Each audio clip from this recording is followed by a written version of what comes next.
ሁሌ እኔ በምልበት ቀን እኔ በመሆንበት ቀን አይደለም። የማይታለፉ ነገሮች አልፌያለሁ። አሳልፎኛል እግዚአብሔር። ብርቶኛ አይደለም፣ ጻድቆኛ አይደለም። እኔ የበላይ ከባለቤቴ የበላይ በልጬበት አይደለም። እግዚአብሔር ግን አይገርምም። ለዚህ እኮ ነው ሉቃስ ላይ ትዝ ይላችኋል። ከእንትን ሲመለሱ መንገድ ላይ አንዱ ቆስሎ መሄድ ሲያቅተው ሁሉም ትተውት ሲሄዱ አንደኛው ተመልሶ ቆስሉን ጠርጎ ተሸክሞት ሄደ። ትዳር ላይ እኮ እንዲህ እኮ ነው። ፍቅር የኃጢአትን ብዛት ይሸፍናል። አለቀ።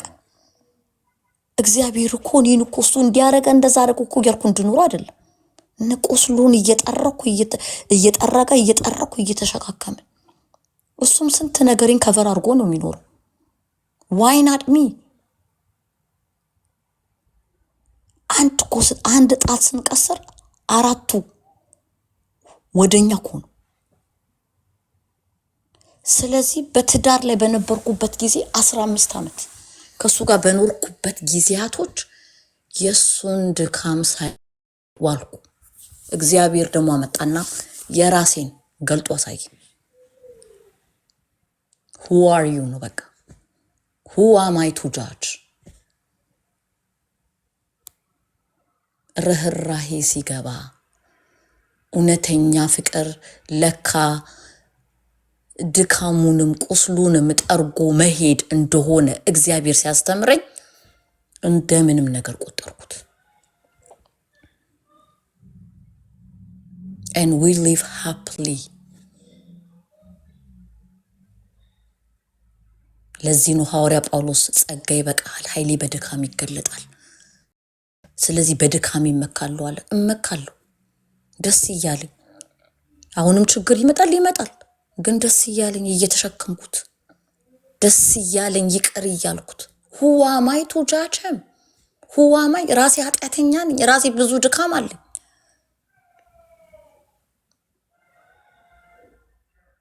ዛሬ የትኛው ጽድቅ ተገኝቶብን ነው ዛሬ ቁጭ ብለን ሚስቴ እንደዚህ ሆና ባሌ እንደዛ ሆና ምንድነው? ቫዮለንስ የለም። ይሄን ያህል የጨከነ ነገር የለም። ግን ጥቃቅን ነገሮች። ስለዚህ ወገኖች ወይ ዛሬ የምንሮጠው ዛሬ አለኝ ብዬ ሽማግሌዎች አሉኝ ብዬ ያልኳቸው ሰዎች ከእግዚአብሔር ቃል ፈቀቅ ያሉ ናቸው። ስለዚህ አንድ እውነት አለኝ እጄ ላይ ያለ እውነት የእግዚአብሔር ቃል የደገፈኝ ያስመለጠኝ።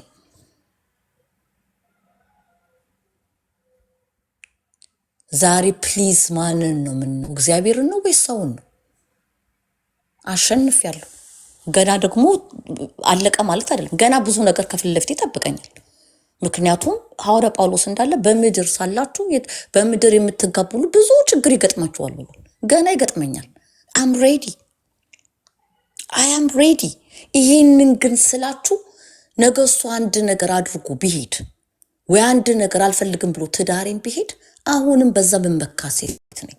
ምክንያቱም እግዚአብሔር ለሰጠኝ አደራ የምኖር ሴት ነኝ። አለቀ።